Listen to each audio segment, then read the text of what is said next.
आदरणीय कपूरजाम साहब और आदरणीय भारत के विद्यार्थी उज्बेकिस्तान में शिक्षा ले रहे हैं हमारे ओरिएंटल यूनिवर्सिटी के अध्यापकगण और विद्यार्थीगण।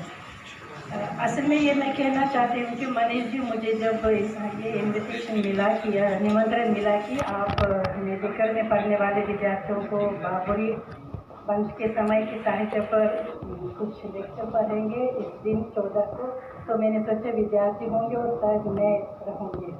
मुझे पता नहीं चला कि इतना बड़ा ये कार्यक्रम है और मैंने 46 स्लाइड तैयार करके लाई। वो तो बहुत समय लेता है, इसलिए मैंने सोचा जब पता चला कि प्रोग्राम काफ़ी बड़ा है तो मैं छोटा करके आप सुनाऊंगी। इंग्लिश में मैंने सबको बांध दिया, किसको समझना मुश्किल है हिंदी पढ़ सकता है, इंग्लिश में आपको भी दे दे, लेकिन मैं हिंदी में अपना वक्तव्य प्रस्तुत करना चाहती हूँ।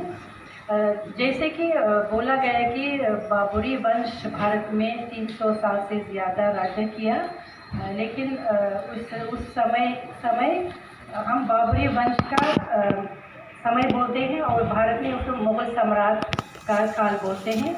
और इस काल में हिंदुस्तान में सबसे बड़ा हिंदी साहित्य के इतिहास में सबसे बड़ा साहित्य जो भक्ति साहित्य के नाम से प्रसिद्ध है वो रचा गया।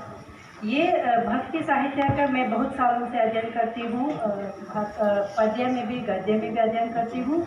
जो भक्ति साहित्य के पर मेरी जो जानकारी मिली, जहाँ तक बाबरी वंश के ज़माने के इतिहास को मैंने 70 से ज़्यादा 100 के आसपास भारतीय विद्वानों की किताबें पढ़ लिया, तो उससे मुझे ऐसा एहसास हुआ, ऐसा अंदाज़ा लगा कि भक्ति साहित्य जैसे नसीब में तकदीर से बाबरी वंश के राज्यकाल में इसकी उन्नति हुई और उनके साथ ही वो अंग्रेज़ों की भारत आने से दोनों अपना समय खत्म किया।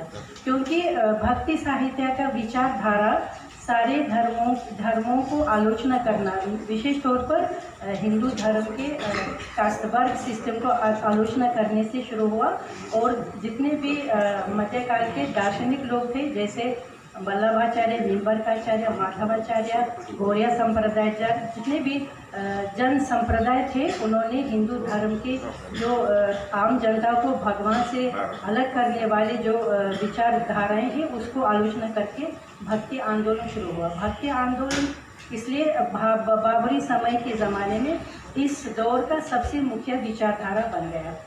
इसलिए हमारे जितने भी बाबर के वंश थे, उन्होंने दार्शनिक भक्ति साहित्य को, भक्ति आंदोलन को प्रचार करने वाले दार्शनिक लोगों के साथ बहुत अच्छी दोस्ती में रहे।